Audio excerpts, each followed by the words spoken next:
Hello guys, welcome back to our channel How To Tutorials. In this video, I'm going to show how you can delete a wish list on Wish. So without further ado, let's get straight into the video. Firstly, you'll have to open a web browser on your PC. Now on the top search bar, type www.wishwish.com. After you press the enter key, you'll be led to the official website of Wish. Now on the top right corner of your screen, you'll be able to see a heart icon. Click on it and you'll be able to view all your wish lists. Now click on the wish list that you'd like to delete. Here I'm going to click on my saved wish list.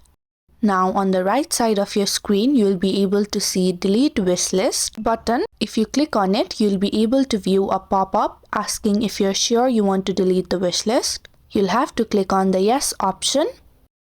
And now your wish list has been successfully deleted on Wish. So it is that easy, and if you found the video to be helpful, don't forget to like, share and subscribe to our channel.